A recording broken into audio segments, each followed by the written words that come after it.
Or like four.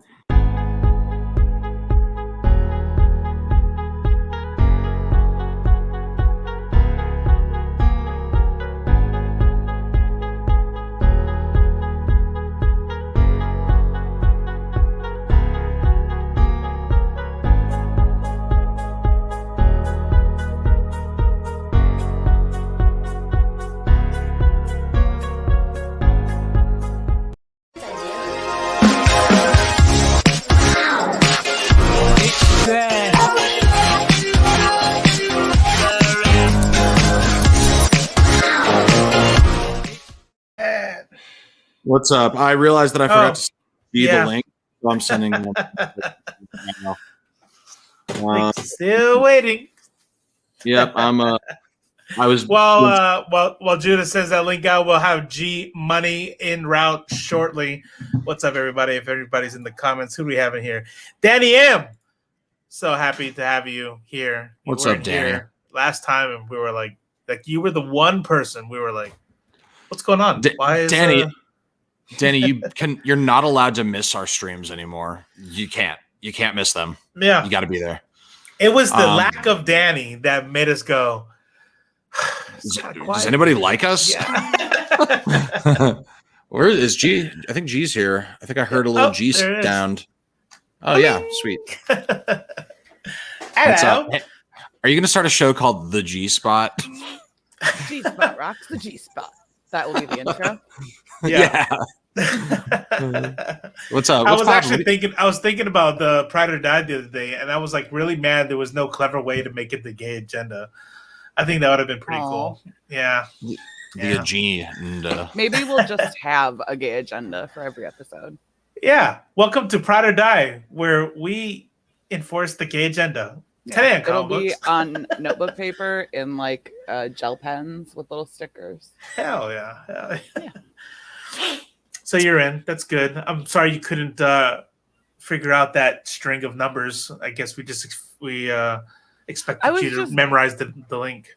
Like desperately flipping through like the 37 chats that are various arrangements of the different mods. I hate them. So when I sent you when I sent you the Club Valiant link, in my brain, that was me sending you all the links, and I was done sending links. Well, that's maybe it's one of these. Yeah.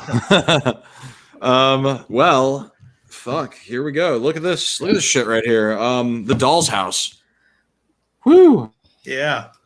Yeah. Ooh, let me see yours. Let's see what yours looks like. All right. Oh, yeah. Sorry. Oh, wait. Go ahead. Which one's that? Yep. That's it. Is that hardcover?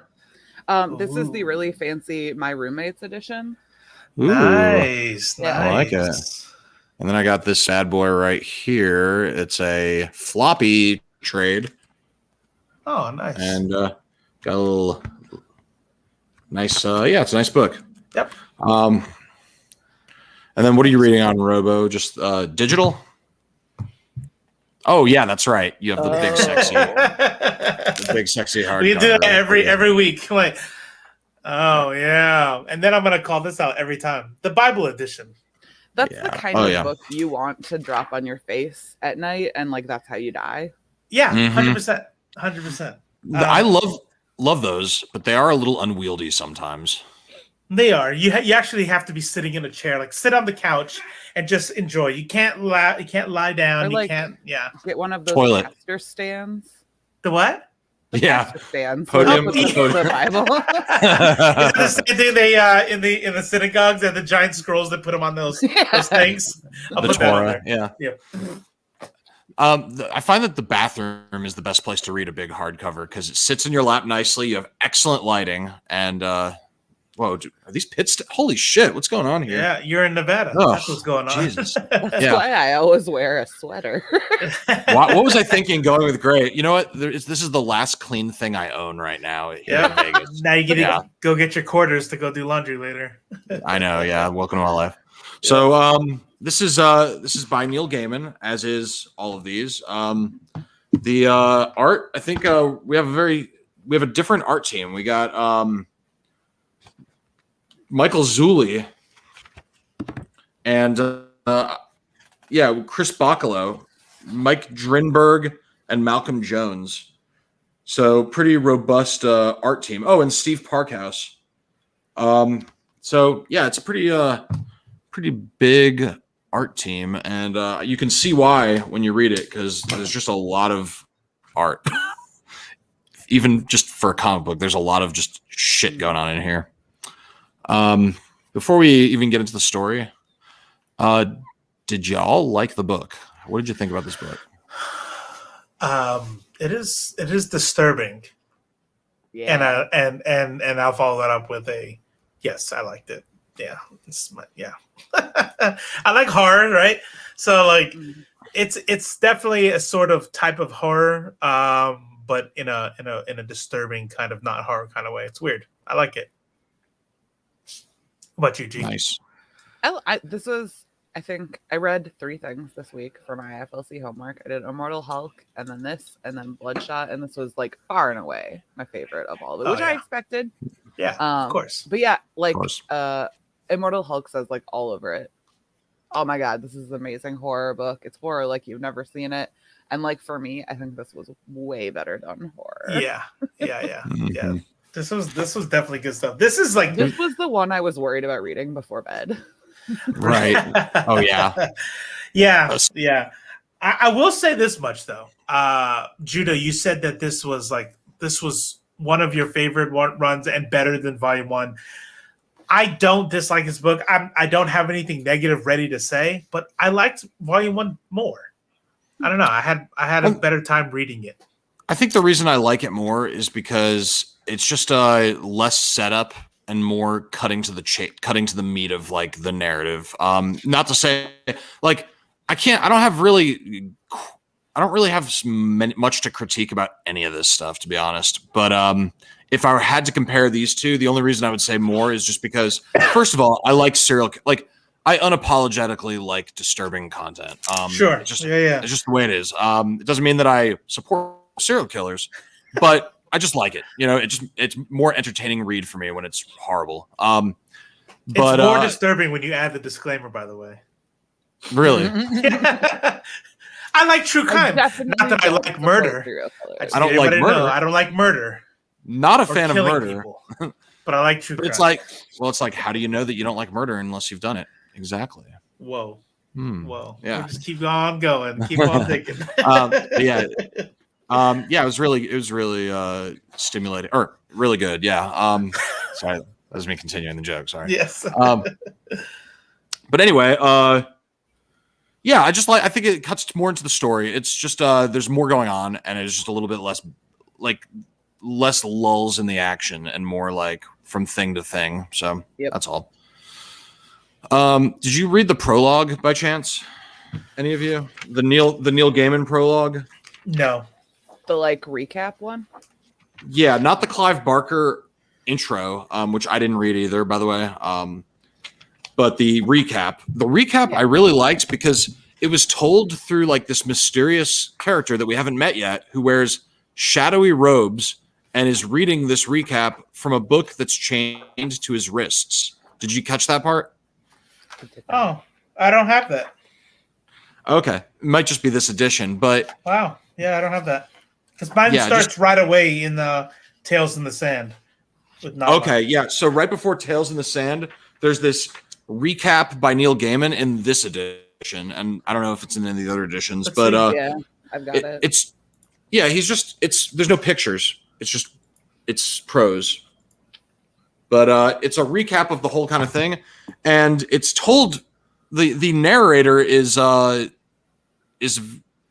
specific. It's not just Neil Gaiman telling us; he's telling us through a narrator, and the way he describes it is that he's like a robed being of some sort, possibly an endless, has a very close association with destiny. Not the Dr. D, but the concept of destiny. Yeah. I see it. Yep. Yeah. So, I don't have. And then it kind of cleared up some things that I either didn't notice or forgot. That Dr. D's mother was Roderick Burgess's young mistress, Ethel Cripps, who ran off with his assistant, Ruthven Sykes, who's the guy who sold the helmet to the demon Choronzon. So that stuff gets a little confusing in Preludes and Nocturnes, so it's kind of nice to kind of get a little recap to refresh. You know what I'm saying? Yeah, for sure. Yeah.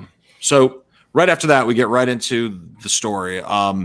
And I didn't really break this up into issues or chapters. I sort of broke it up into story beats, if that makes any sense.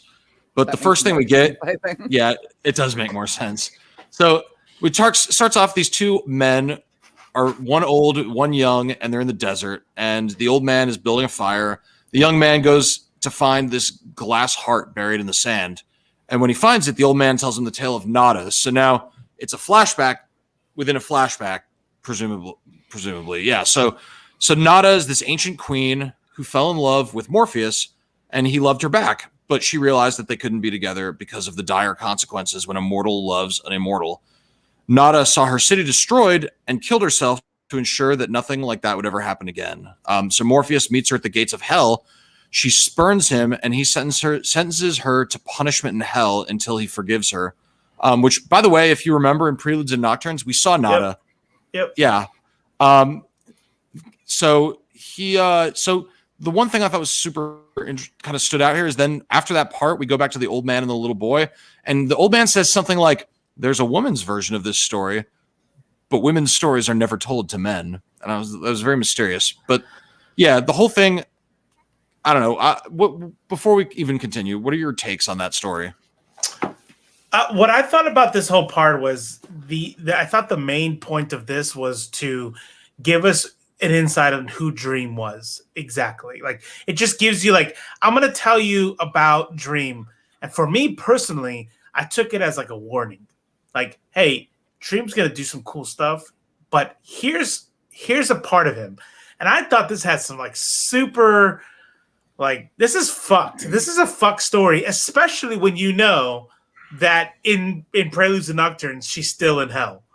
You know what I mean? Like, yeah. Why did you hate her?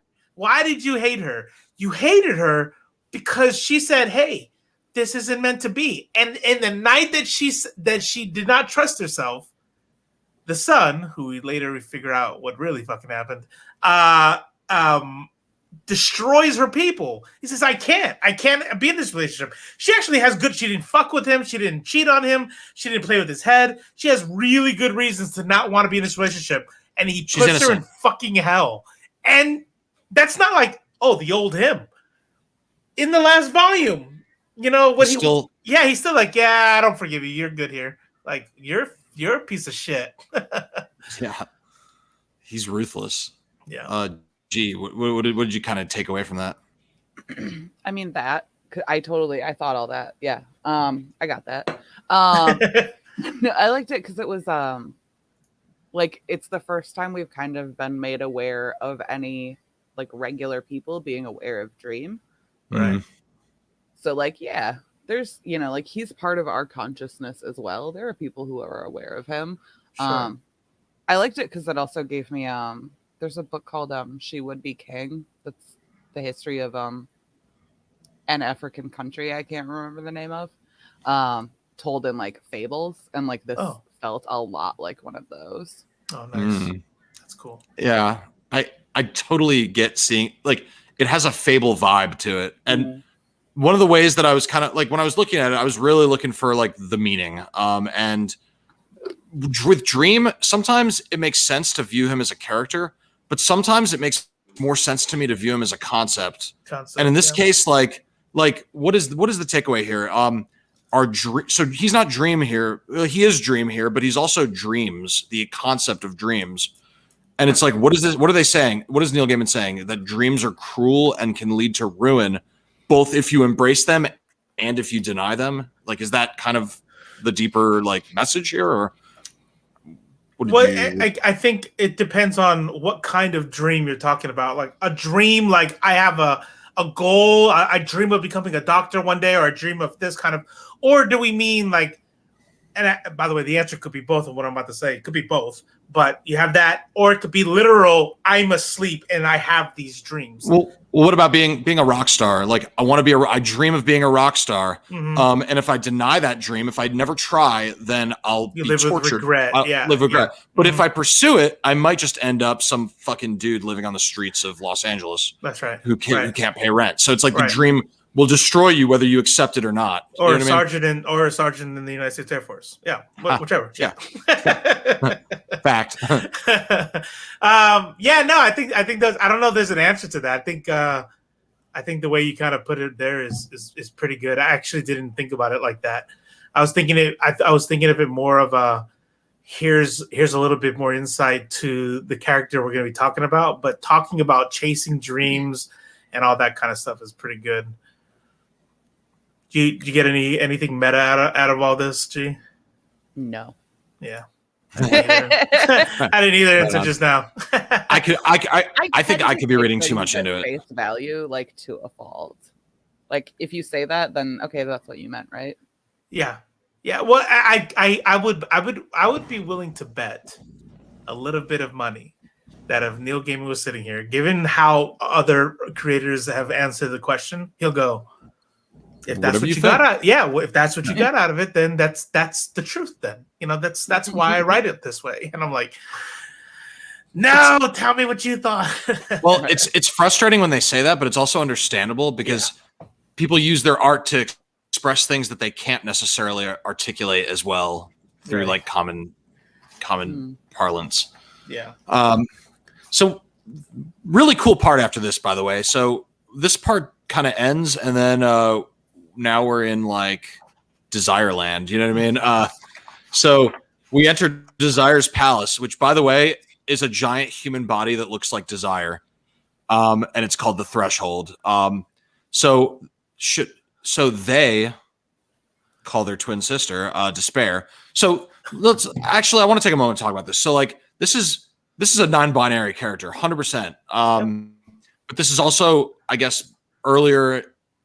This is like the 80s where they just there wasn't as much language. We didn't really know how we were going to talk about it. So he uses it a lot, which I think is definitely not good now. I think it depends on the person. I think some people don't care. Some people do. So you just ask the individual. And in this case, But I think for a concept, it works. I was just about to say that. Right. A cosmic abstract. Yeah, for sure. Yeah. So it calls their twin sister Despair via the sigil.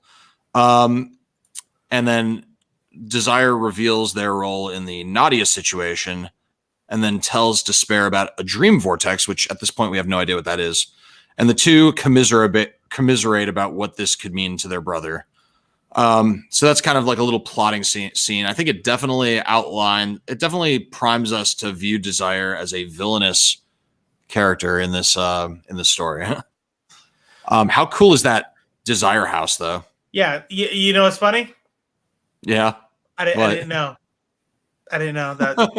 I was like, until you like, I'm like going through, and I'm like, okay. I thought it was just some like cool art, like, hey, here's Desire splash page, and I did not realize this was I'm just used to the penis castles, right from before.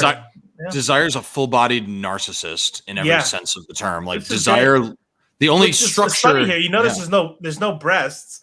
Like clearly femme face, but kind of a masked chest, but then like a femme butt, and so like this is a non-binary concept all through and through. I thought that was pretty cool. I think it's also kind of cool if you look at so their twin is Despair, and I think if we wanted to break that down, is Despair and Desire are those conjoined? Closely. Yeah, like emotions. In the same way that like Dream's best bud on the Endless is Death, I think Despair and Desire are kind of like the ones that hang out and plot together the most, which is interesting. And it seems like a manipulative relationship even between the two of them. Oh, for sure. Yeah. Did you all catch what happened with Nada and Desire? Maybe. What did you catch? So check this out. Look at this. Okay.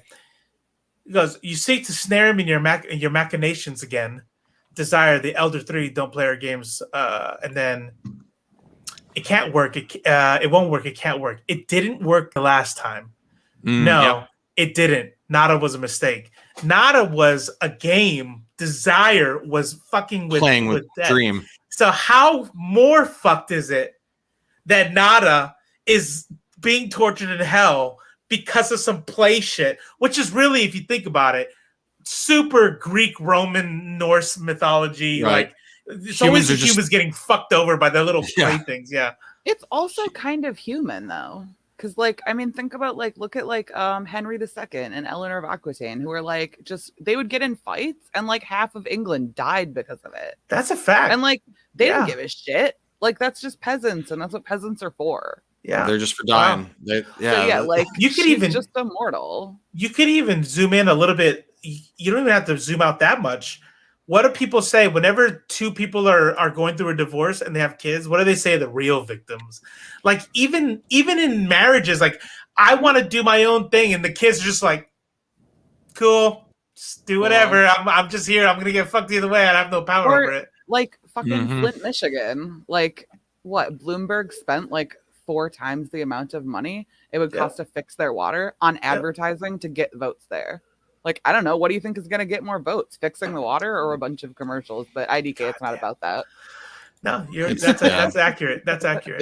It's like, there's depending on like the power hierarchy. And in this case, the power is cosmic in scale. And we just kind of talked about it in the last book about how like you could step on an anthill and maybe if you're Robo, you'll feel a little bit bad. But like if humans can't expect each other, like us to care about each other, how the hell are we going to expect a higher power to care about us? That's fair. Right. That's fair. It's scary, but fair. Yeah. So we know that Desire and Despair, who's horrifying to look at in this book, by the way, but Desire and Despair are like plotting to fuck with Dream again. And then we meet Rose Walker. So the vortex, whatever that the vortex. Whatever that means. So Rose Walker and her mother Miranda, they traveled to England to meet with Unity Kincaid. And you'll remember Unity Kincaid was the one who went into a coma when Dream was captured in the first book and was trigger warning, raped while she was asleep and had a child. Yep. So we find out that her child was actually Miranda Walker, and she had a child named Rose Walker. So on the way to and by the way, Rose and Miranda don't know this yet. They're on their way to England, and Rose has a strange dream where she observes Lucian taking a census in Dream's domain and reporting the results to Dream or to Morpheus. And that there's like some nightmares that have escaped. Morpheus is still trying to clean up house after the catastrophic events of the first book. So Morpheus sees Rose and recognizes her as a dream vortex. And then she wakes up only to encounter our best friends, the Hecate, in the broom closet. And they're like super cryptic, doing their Hecate thing. And then they do kind of make an offhanded mention of the kindly ones, but they don't really explain what it is. But I think we'll probably one day find out what that is. So then Unity tells Rose that she's the grandmother of, or that she's the mother of her grandmother, gives her a ring. And then Rose returns to the United States to search for her younger brother, Jed. And Miranda remains with Unity in England. And then I'll just go ahead and knock this little part, this kind of fun part out too. Rose moves into the boarding house where she has these neighbors, Ken and Barbie, these wacky neighbors, Ken and Barbie, Chantel and Zelda, the Spider sisters or lovers or whatever they are. And then their landlord, Hal, and then Gilbert, who's just like a disembodied voice upstairs or something. And then she has dreams of her brother and gets a lead on where he is. Eventually she goes with Gilbert to go find Jed. So what do you think about this setup here? I loved seeing characters from the first one come back. I didn't expect that. Yeah. Yeah, that's pretty good. It was kind of an oh shit moment of like, oh wow, this stuff has consequences. I do want to say that is not how hair dye works, Rose Walker. He does not hang out in perfect chunks all the time. Yeah. Maybe you just don't know how to do it like Rose. Right? Yeah, maybe maybe I've just- been doing it wrong for 15 years. Are you talking about Rose or Unity? Or no, Rose. Yeah. Rose, Get on yeah. Rose's level. Just get on Rose's level. So here's something about this whole breakout as far as layout goes. And I'm kind of mad at myself because, and we won't get into it because I don't want to derail it, but in Bloodborne yesterday, I was going through the digital, and when let's say Bloodshot, when Bloodshot goes out, I swiped panels, and the app got dark and it went to a white line. And then when I swiped again, it became white and came back up as if going unconscious. And I wanted to bring that up to talk about how in some small cases the digital format is good, but in here, the reason why I thought about it was if you look at the way that the digital format works here, you can kind of tell. So she's asleep in the back, and yeah, I mean, if I'm just reading it on my phone, I think this is a sideways, and it just kind of shows me, the paneling. Mm-hmm. But you both know, and we know here, that the way it actually goes is the book actually, to let us know she's in the dream world. Make me big real quick. Got it. Oh, okay. Yeah. So it kind of just turns. So there she is asleep. Oh, no, wrong finger. There she is asleep, and then for the rest of this part, you got to turn the book sideways. I thought that was neat. I don't know. I really like that. Yeah, it's called what, horizontal paneling or something. I don't know. Yeah, it is cool, and it kind of also is she's horizontal because she's asleep, and that's why we're seeing it this way, or maybe not. I don't know. Maybe, yeah. I anything that kind of lets me know, oh, I'm gonna do sepia tint to show that we're doing a flashback, or something that says, okay, this is her dreaming. Right. I do. Yeah. Okay, last thing about her fucking hair. If you watch it throughout this book, it loses the colors as she learns more about what's happening until what? Ooh. Watch her hair. Oh, I didn't notice that. Let's get a baseline here. Because it has three colors when it starts, and then it drops down to 2, and then obviously at the end, spoilers, she dyes it back to normal. Wow, what a good observation! You fucking ruined it. I haven't got to that point yet. She dyes it. I know, end of the book ruined. I love these big 12-panel pages. Right. Right. We're ready. We're good to go. Yeah, that's crazy. I did not notice that. That's crazy. Yeah. God damn. This creative team is just top notch. Awesome. So we're gonna meet Jed. Jed has probably the most depressing life out of any comic book character ever. He lives with his aunt and uncle who keep him locked in a basement. So Brute and Glob, two of the creatures missing from Dream's census, have made themselves at home inside the boy's dreams. They've completely cut Jed off from the real dreaming and created a fantasy world, like a pocket dream world, where Jed helps the Sandman, not the real Sandman, but Hector Hall, and his wife Lyda. When Dream arrives to collect Brute and Glob, he destroys this pocket dream world as well as the house in which Jed was imprisoned, and then he dismisses Hector Hall, who is nothing but a dream, and ejects Lyda. So Jed runs away only to be picked up by the Corinthian. So a lot. I kind of breezed over. I'm doing really broad strokes here, but yeah, this is a messed up part. Talk about the Hector and Lyda subplot was I didn't get what was happening at first, but that was hella interesting. Yeah. Once you realize what is happening with them. He was dead, right. And this is her dream, and it was a dream within a dream. Because I'm really excited to see this on the show because I feel like it could be just its own weird standalone episode. Yeah, I think it'll be kind of like in WandaVision when Wanda's dressed in the old school Scarlet Witch outfit. I feel like it'll be a very WandaVision-like part, if that makes sense. You know what I mean? Yeah. This was actually pretty, man, so fucked. What's Neil? Why are you making me feel these feels? Wow.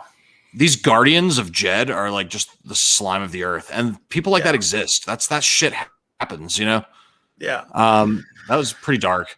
Yeah. Michael's in the chat. What's up? Oh, Michael. Hello, Michael. Yep.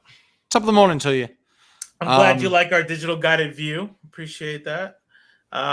We were gonna upload pictures, but it covers the whole thing. And I found out you can just do windows, and this is better because you can see our lovely faces on the side. It is better. Yeah. So this is still more Dream cleaning up the fuckedness of the world after he was in prison for so long. He's still doing some cleanup. It's weird how little he cares about people, even when he's helping them. Yeah.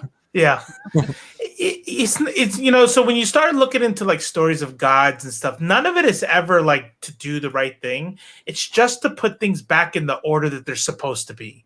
You know, it kind of reminds me of a nature photographer who's like watches this drought like fuck up all these animals and like no, we just gotta watch them die. You know what I mean? It's not to fix anything, it's to put things back how they're supposed to be. Yeah. One of the things that you walked over was which is fine, it's a summary. I just want to make sure we talk about it real quick. How fucked is this part of the Corinthian? Like, Jesus fuck. Hold on, let me go here and boom, and then I click this button. He's talking of like the motel that we're gonna get to later, and he had these boys locked up, and then he's just here. Hey, is this Nimrod, who we'll meet later? And he's fucking eating these eyeballs. Loves eyes as he's talking to them. To be fair, my brother-in-law has told me that fish eyes are the best part of the fish. So my grandfather would actually spank me if I didn't eat the parts of the fish head because he said that was being wasteful, and I refused. That's horrifying. I took that the is spanking. Horrifying. There's no way I'm eating fucking fish eyeballs. Yeah, I would rather have a spanking than eat a fish head. You can't have your pudding if you don't eat your fish eyes. Yeah, no pudding I've ever had is worth eating a fish head. But how about this reward is worth this? Fuck. This artist. Look, if I threw something on paper, God damn, dude, I have such respect for artists. If I threw something on paper that was a bunch of like hash marks and just like I wouldn't consider it good. And this is just I would be like, what is that? Like, do something like who's the guy? Fucking brain fart. If I ever try to recall a name, it's gone. Alex Ross. Like Alex Ross. That's fucking art, and it is. But look at this. Look how fucking powerful is this shit right here. Like just fucking the shit coming out of his face. I saw this panel, I was like, oh my God. It's like the lack of detail is a detail in this case. Yep. Yeah. But yeah, I think you need to understand art better to like know how to do that well. Mm-hmm. Yeah. Yeah. That is a shocking, like that is a horrifying panel. 100%. Yeah. Like this kid is like, man. Michael Malone says fish cheeks are delicious. I didn't know fish had cheeks. Is there meat in their face like that? That was just all bone. I think that's the part like in front of the gills. It is good. I've had it before. It is good. I had it at a Senegalese restaurant in New York once. I bet you money that you have to fry it and put a bunch of salt on it. 100%, yes. Yeah. So I would be willing to bet 90% of any protein is good when you fry it and put a bunch of salt on it. Okay. So that's a fact. You add half a pound of butter. There it is. Yeah. Right. Butter makes everything delicious. Nice cheese. Right. So we're kind of depressed at this point in the story, but that's okay because Neil Gaiman is looking out for us with this fun side story involving Dream and Death making a deal that completely affects someone's life, but just for shits and giggles. Yeah. Over this guy who says that he refuses to die. Death grants Robert Hob Gadling immortality for as long as he wants it. And then Dream and Hob make an arrangement to meet at the same tavern once every 100 years for a drink. During one of their meetings, Dream runs into Shakespeare and presumably makes a deal with him. Maybe we'll find out more about that later. But in this story, we kind of just it's really a testament to the human spirit, and it's also a testament to how fucked up the Endless are, that they just like casually make these deals involving people's lives. But it was also kind of nice to see Dream be friends with a person, right? You know. Well, no, he's not friends. Is it Endless? Did you still the last time that they meet? Right. I'm just saying, like, I like the fact that he denies that they're friends, and that's like the punchline at the end of this whole arc is, hello, old friend. You know, he's like, because Right. he actually gets mad. Like, let me get Right. to that. Let me get to that part. He's like, are you fucking kidding me? Do you not know who I am? I am an Right. endless. I am eternal. I'm a god. And how dare you? You flip the page like 100 years later. Hello, old friend. Hey, guy. Like, Yeah. you got me. You got me. Did he learn something about himself, or did he just like it's like when he shows up, is he conceding that he is this guy's friend? Yeah, I don't know. Yeah. I liked it. I just liked this part, and it's not it's William Shakespeare. It's Will Shaxford. That's right. That was his original. That was his original name. Yeah. I like it. This was fun. You're right. Like this was like the break, and I think I would be very surprised if it wasn't on purpose. Like we just saw like child murder. We just saw like all this crazy shit. Hey, you had your husband back, and it wasn't real. It was all in your head. And I have to put him. Actually, it wasn't all a dream because he sends him back to the realm of death. She had her husband back because. And the Hobgoblin, whatever, must have done something. But if you go back to that panel, he goes, "You need to go back to the land of the death where you're supposed to be." And then she's mad at him and stuff like that. So yeah, there was a lot of depressing shit, and instead we get to see we get a little break and watch him make a friend. And, that's why everyone loves Neil Gaiman. I'm gonna basically verbally be filleting Neil Gaiman for like the next 10 episodes. So he deserves to be verbally filleted. And everyone's gonna have to get used to it. Yeah, but this is why everyone loves Neil Gaiman, because there's something for everyone, and there's something for every part of your mind. Like you're getting everything here. You know what I mean? You're getting like these little lighthearted fun moments. You're getting some humor. You're getting the most horrible shit ever that makes you sad. You're getting like hope. You're getting hopelessness. It's all kind of in the same swirling maelstrom of emotion. Yeah, for sure. And then he's like, "All right, that's enough of that. Let's bring you back to some fun shit." He's like, "All right, that was fun, guys. Now let's talk about the fucking Corinthian." Yeah. So Corinthian, he's a nightmare. He escaped from the dreaming. He has teeth for eyes. He checks into the same hotel that Rose and Gilbert checked into while they're on their quest for Zed. He's there for a cereal convention spelled Cereal. Though it's really like longer than it should have. It's the way they roll it out. The way they roll it out is so slow though. It's like it's not on the. It's you don't find out right away. You're there for a while. Well, like, it's kind of like. One of the towns I'm looking to move to is like where the Kellogg's factory was. So I'm thinking very much like, okay, yeah, I know like cereal manufacturers, they all get together. It's like probably like a trade show. I get it. Yeah. And then even after that, it's like, oh, well, maybe they like the toys. I think they mentioned here, like, what are they like? They like the little toys in it or something? Like maybe, I don't know. But the other sleight of hand is how they make them appear. Right. Like, we have the large dude with Batman ears that are kind of a mix between like a Mickey Mouse hat but with Batman ears. And then we have like the stereotypical. Let's go. We have like the stereotypical kind of like dweeby kind of guy, and so really just like, oh, this is them making fun of convention goers. But little do you know. I'm never gonna feel comfortable in a hotel with like a convention going on. Yeah. Yeah. Between this whole part and Bad Times at the El Royale.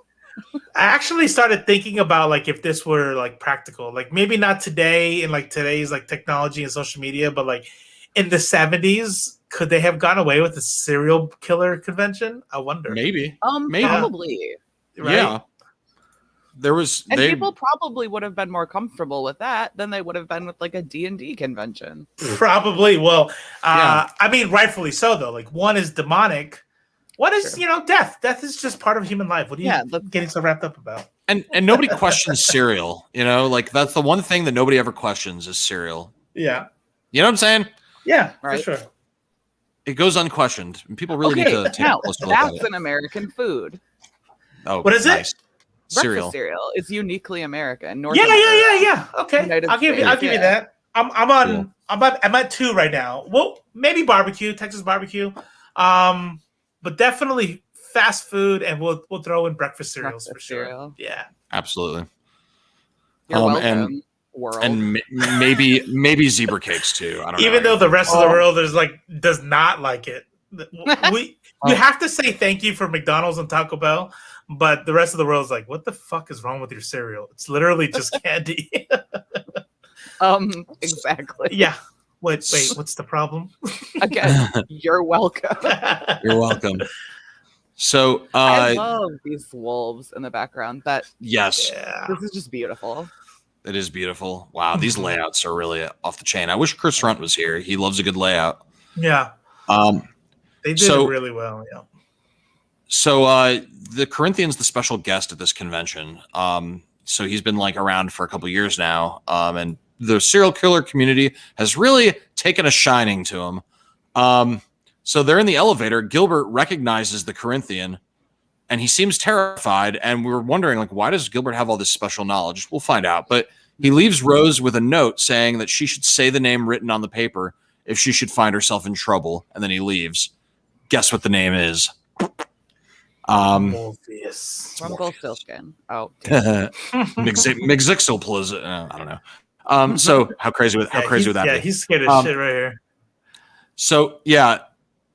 So then Rose gets attacked by one of the serial killers, and she uses the paper that Gilbert left to call for Dream under his name of Morpheus. Morpheus appears, saves Rose, badassly, I would say, and then confronts and unmakes the Corinthian.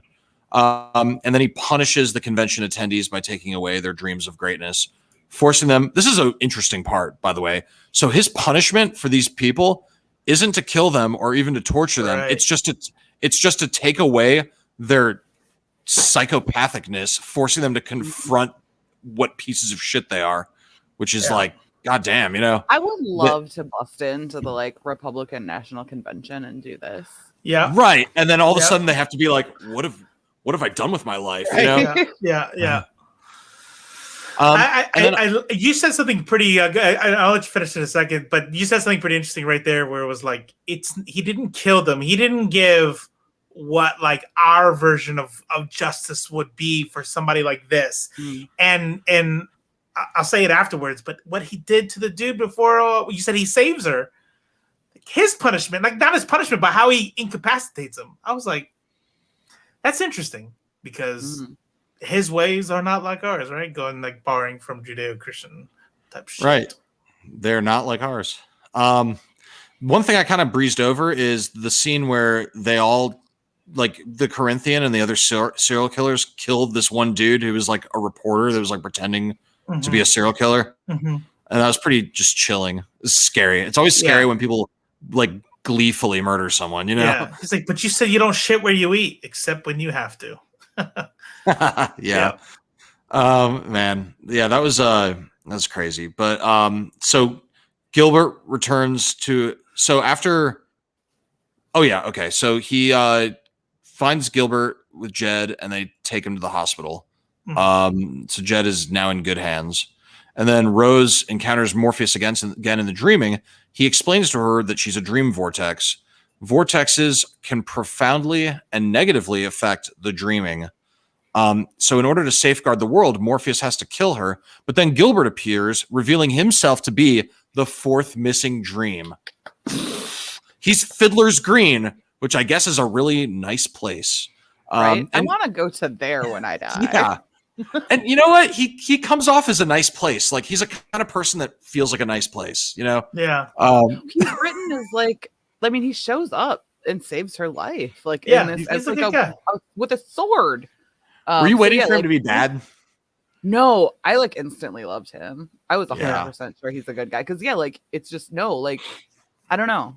He gives off that vibe. And I think Neil Gaiman is really good about doing that he doesn't tell you the character is this. He shows you the character is this. But like there are certain authors I don't trust ever, but like I always trust Neil Gaiman. Yeah. He's never hurt me. He's going back to what we find is justice. I really he's like, nah, Corinthian homie right? G-Funk. No, Corinthian, you shall not fight. We shall not fight. You shall not go back to the dreaming. It is my fault. Like, yeah, you're a creation of nightmares, and I'm gonna undo this. I uncreate you now. Uncreate and just well, you got to think even like if let's say that God was real and let's say that he made someone a psychopath, like God consciously was like, and this guy's going to be a psychopath.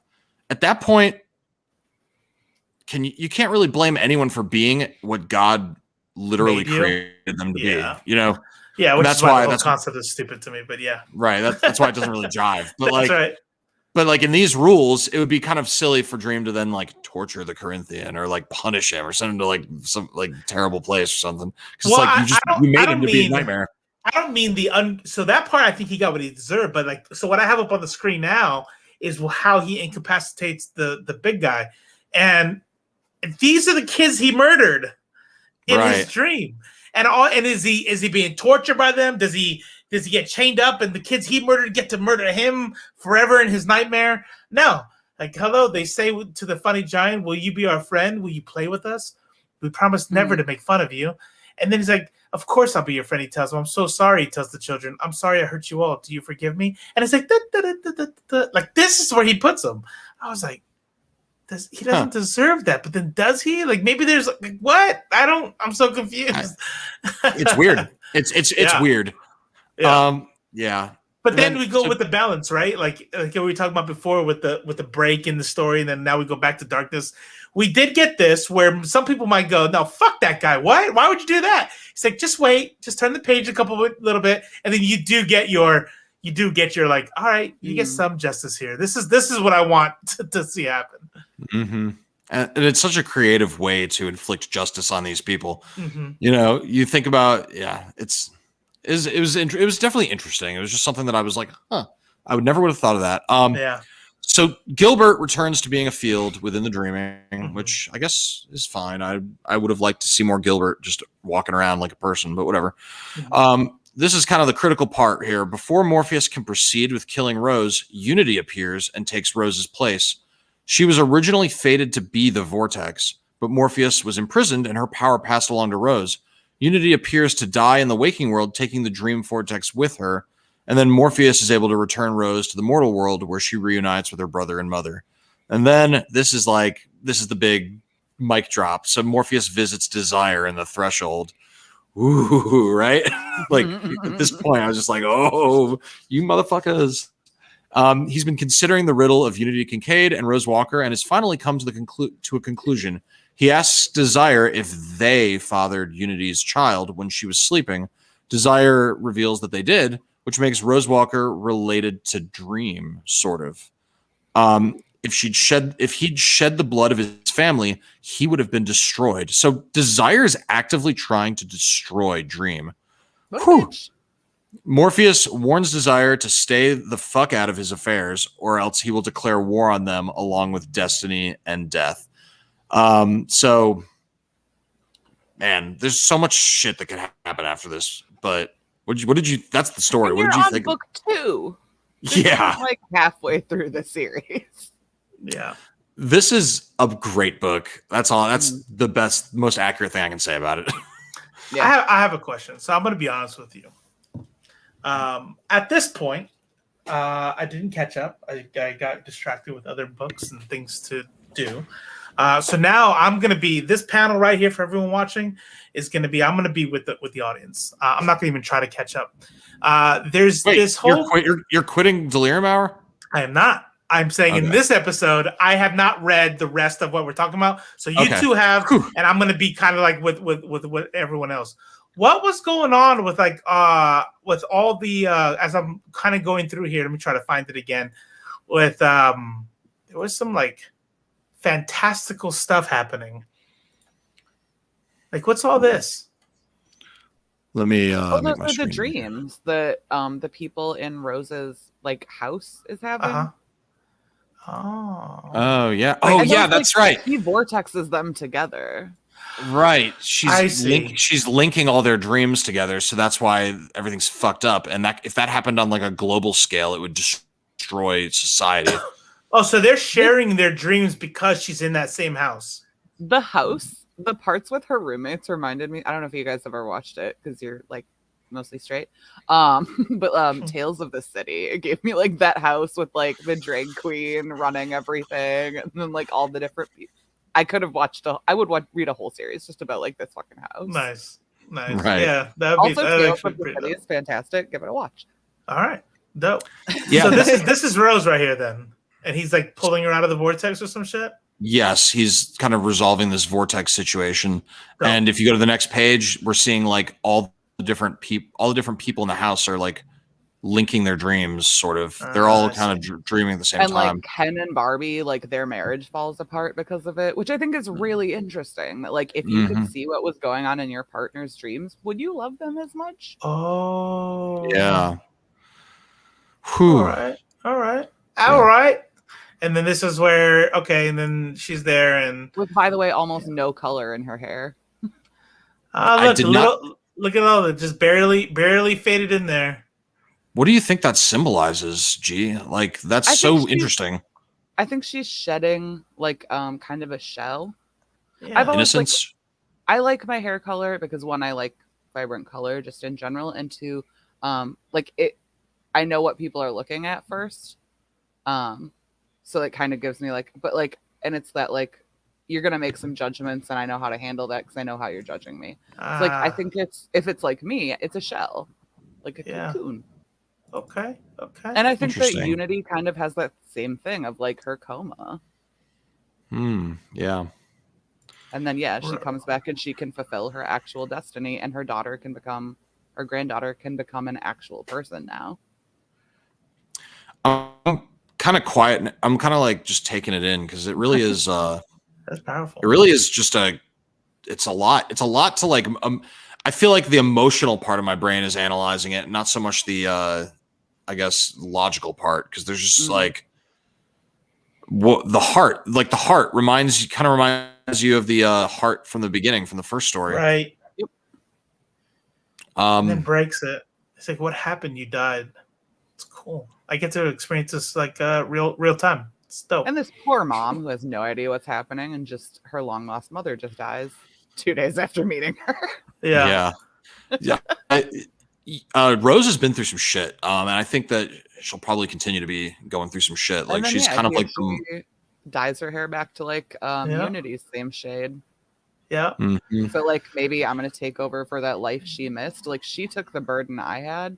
Now I can live out what she didn't have. I love like the two of them. So I remember reading a long time ago, and it had to do with when Britney Spears shaved her head all those years ago.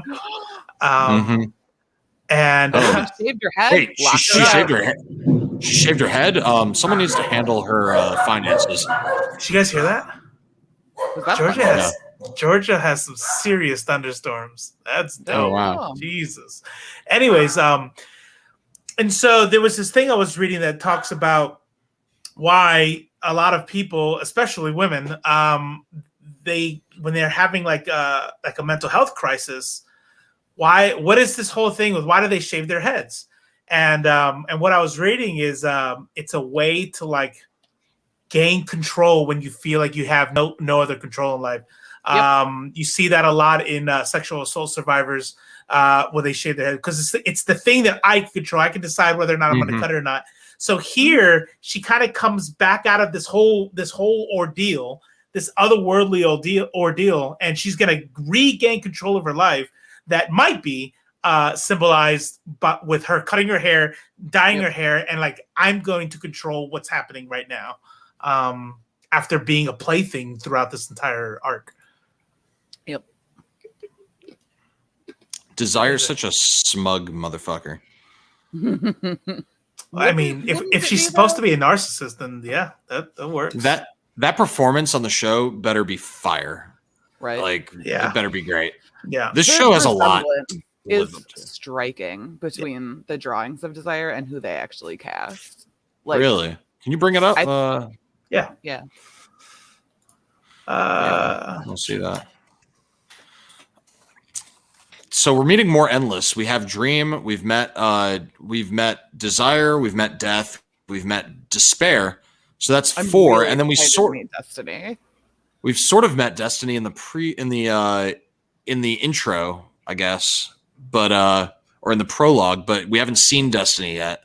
So yeah, that's coming. That's probably coming soon. And then what does that leave? I mean, the show is called Delirium Hour, so it's there's Delirium, who we'll talk about this more when we meet her, but I think that the revamp of Harley Quinn's appearance was based off of Delirium. I wish Rhi was here because you guys would have made a pun. A revamp. Sorry. A revamp, huh? Yeah. You don't get to deny responsibility for a pun just by saying that it's something I would say. It's what you. I was just thinking about something like as I'm looking for this picture, I'm like, they would have made a joke. That's not a pun I made. That's a pun you made. You just made that pun. The you in my head made it. Yeah. And Destruction. Danny's correct. Destruction. Who's also who might also be Chaos. We'll see. But yeah, so I love this book. What would you, Robo, now that you've kind of read the rest of it and you kind of know where it goes, do you still say that you like the first one more? Okay. I was thinking of a different actress, but I still really like that casting. Yeah. Yeah, they cut. I don't know. I'll be honest. Who was I thinking of? It's all fine. I don't think any of these actually look like they were drawn, but and I don't mind that. It's not a bad thing. It's not necessarily a bad thing. That. Yeah. What's his name? Chris, not Chris Hemsworth. Who plays Captain America? Chris Evans. Chris Evans. Look, here's the deal. Chris Evans, if you pull up Captain America from all of the 90s or whatever, does not look like he's just another white guy, right? I don't think they need to be like exactly like them. And honestly, given let's see, Mason Alexander Park, her sharp jaw, her high cheekbones, her sharp features, I think that matches. That matches close enough. Yeah, it's kind of like depending on the performance. Like if the performances are bad, it's going to accentuate the difference in appearance. If the performances are really good, it'll make the difference of appearance not really matter. You know what I mean? Yeah. I like it all. This is pretty dope. I like it. Imagine getting cast as Despair. Like I've always wondered that whenever someone gets cast as like a character that's supposed to be unattractive, unattractive. Like I always wonder if the actor is thinking, "Yes, I got a job," or if they're thinking, "Oh, great, I guess this is me. This is what they think I would do." I think it would only be offensive if they're like, "Oh yeah, for sure. Like, you want me to like gain or lose or like we're gonna do some prosthetics?" Like, no. No, exactly how you are. That's what we need. Like, oh, that's hurtful. Now here's what's funny to me. Jenna Coleman's in here. Oh wow, that's dope. I love her. Sorry. So here's what I find interesting. We have examples. We know that the endless are concepts. I'm going to rehash something we've already talked about, but I'm going to add a little bit of something here. When all the chuds on the internet got mad about death, even though we've seen the endless kind of change races when they're in human form, we saw a whole segment where Dream was an African man in love with Nada, and even when he passes her in Volume 1, she passes Nada. She sees him as the African man. So, like, how stupid is it? You got Rose Walker right there. Like, still, who cares? But you decided to get mad about death when Rose Walker's right there and is a human. Like, that's actual gender bending, since not gender bending, race bending, since endless don't have a death. I thought that was interesting.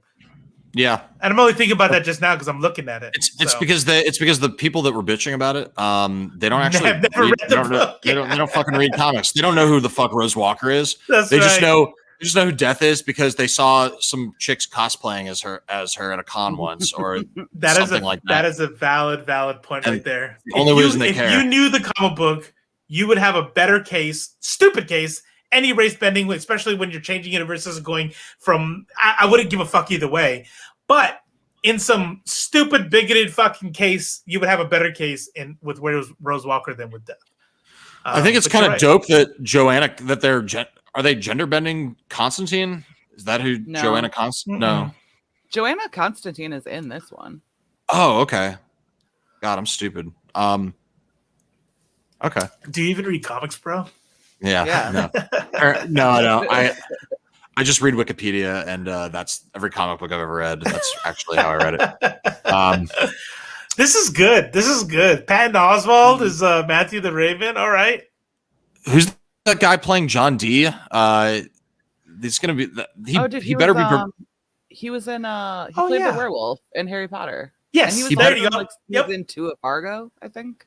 One thing I like about these castings is I know what story beats they're gonna cover based on, like, you know. If you want to see why he's gonna be a great John D, watch him in Fargo.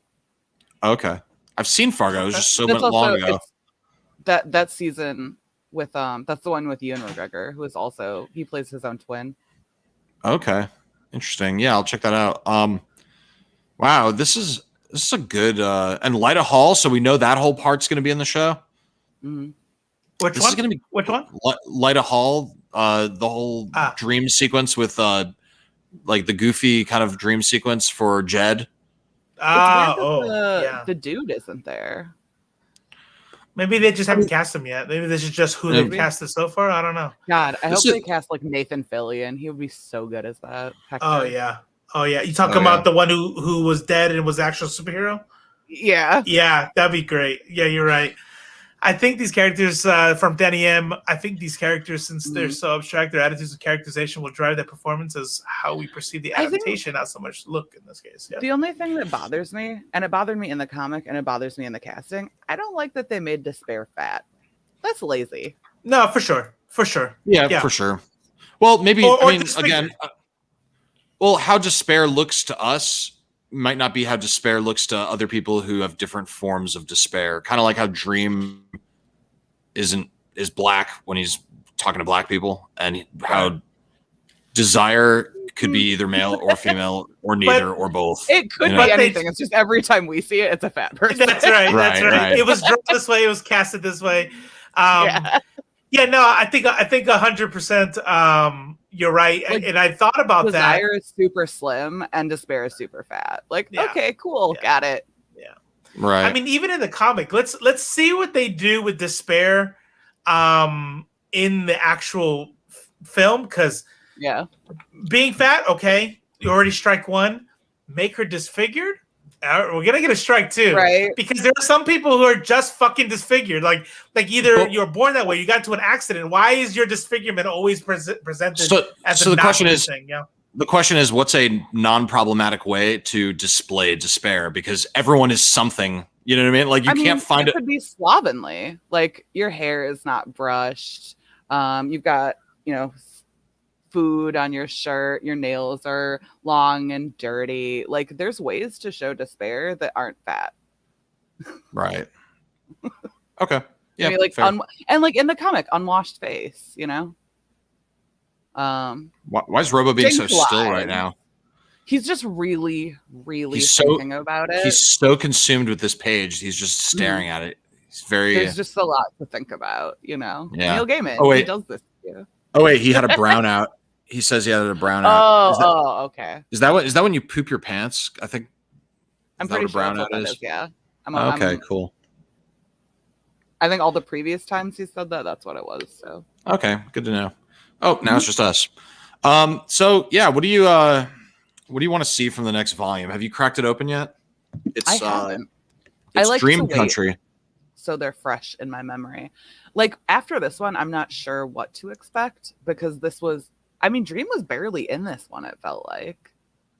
Yeah, It was about the people, with Dream as more of a plot device than the main character, which is kind of interesting. On one hand, I want to say I think let's see more of that plotting, but I feel like that's going to be sprinkles. Mm-hmm. And we're going to get to know more Endless. There are unresolved things from the first one. We know that Lucifer wants to destroy Dream. We know that Desire is not done with Dream. There's so many little things, and I don't think any of them are going to be the full plot. I think everything is going to take its time getting to it, because I've read Neil Gaiman. I know how he works. Mm-hmm. He's never get instant payoffs. There will be. I mean, I'm sure there'll be payoffs here. I haven't read this for over 15 years, so I can't remember exactly what they are, or if they are. But I mean, I remember the end of this without giving details or even being able to remember details. I remember the end of this being just so compelling that even as an emotionally bankrupt 18-year-old, I was still moved to like near tears by like where this all goes. I can't imagine how, and I know how. Like I've watched the ad for his masterclass, so decide where you want the story to end up, and then plan from there. Mm-hmm. So like but I can't imagine like what's the ending to this? Like where do I don't. Yeah, it's an abstract concept. You can't just be like, and then they lived happily ever after.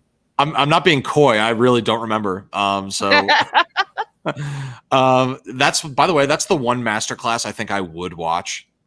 Dude, that one and N.K. Jemison's I think would be like just hella interesting to watch. Hella interesting for sure. Cool. Well, I don't know. Do you have any last things? I feel like I said everything I feel like I wanted to say about this. Do you have anything else? I think we covered everything I wanted to. Any final thoughts? Do you want to wait for Robo to get back before we sign off? If he's coming back, he goes, not promo. Don't be loose. Don't be fat. Fine. Don't be coy. Don't speed you. I don't think Robo's coming back. Okay. All right. Well, thank you for watching Delirium Hour. I love Delirium Hour. It's one of my favorite things that we do. And be back next time. We'll announce the time and day. It'll probably be in a couple weeks. So I don't think we want to wait too long. And then we'll have another Club Valiant coming soon. We're going to talk about Harbinger Volume 2, which I swear, I thought you were going to like Harbinger 1 a lot, and you just kind of liked it a little bit. I think you're going to like Volume 2 a lot. Like I think it's just such a weird way to start a series. It is weird, yeah. But an unlikable character does not turn me off. Like, I love Negan. I love Abigail Brand. So yeah, like, you know. It's my voice. Make it stop. Oh, he's back. Yeah, so I was in the middle of No. I was in the middle of signing off. Do you want to take it from here? Oh, we're done? Yeah. Okay. Yeah. Well. Oh wait, first, do you have any final thoughts about the Doll's House? No, really fucking good. Hey, here, how about this? How about you give what direction? You've read the whole thing. G, have you read the whole thing, or are you rereading, or are you? This is my first time. So my first go also. What kind of direction can we expect with these future volumes? Is it going to get more like crazy like this, and like what? So I was kind of explaining to G. I read it 15 years ago, so I don't remember exactly what happens. I remember the feelings I felt when it was happening. Okay. I'll say that, kind of repeating what I said, that when I read this in 2006 or some shit, even being like the emotionally stunted, like sullen and cynical teenager that I was, I still was moved to like the brink of tears by the resolution of this entire run. It's fucking powerful. And I think I'm more emotionally, I think my emotional intelligence has increased since then. So I'll probably be more likely to emote than I even was back then. We can definitely expect. Go ahead. We can definitely expect to learn more about the Endless and meet more Endless, which I think we all really enjoy. Get more into the lore of what Endless are, how they've impacted all of human history, and like their role in the cosmic order. There's a couple, so not a big spoiler, really, not even a spoiler, but there's a part that involves Shakespeare that I remember being very slow and boring to 18-year-old me. So maybe it won't be as bad now. Maybe I'll enjoy it now. I don't know. But there are some parts coming that I think we all might agree are just a little bit too self-indulgent. I guess in a broad way. No, you don't have to. If you don't remember, you don't remember. But we had the Corinthian. That's wrapped up because Corinthian's gone, and we had that like fucking like fucking those kids are fucking dead, right? We had a. Is there any more like dark fucking shit ahead of us? Yes. Okay. Good. But there's also some really hopeful and beautiful shit ahead of us too. Of course, I just don't want it. Yeah. I don't want Neil Gaiman to be like, all right, let's get on the high side now. Like, no, it's emotional roller coaster till the last fucking page. That's the one thing I can say with confidence. I saw G's. I saw your comment right here. How about we do that? How about we gender bend like stuff like the bad way? I think that would be awesome. I think that's a typical incel-y kind of Griso, like it doesn't take care of himself, and blames everybody else for their problems, that's an awesome despair. That would be great. Yeah. Like, Yeah. dude, if you've ever been on the incel forums, like, I that's have. despair. Yeah. I didn't That's last true. very long there because I don't know how to shut my mouth, so I get banned pretty easily. But then I'm also on incel tears. And incel tears would just kind of cut and paste stuff if you go to that subreddit. Yeah, it's bad. That's despair. That's like that's Right. This is the end. My skull is this shape, and I will never get a woman. So fuck them. Yep. All right. Oh yeah, the skull thing. Ladies, gentlemen, MBs, that's the end of our show. Hopefully, while I was gone in this thunderstorm, we talked about some of the stuff we have going on. If not, check us out on Linktree. And that link will be in the description. We have Discord, we have Facebook, we have all that stuff. We do this, we do Club Valiant, we do Pride or Die. That should have been called the Gay Agenda if I thought about it, but they picked up Pride or Die. Pride or Die is pretty cool too. Take it easy, and we love you all. And don't forget to hydrate. Bye.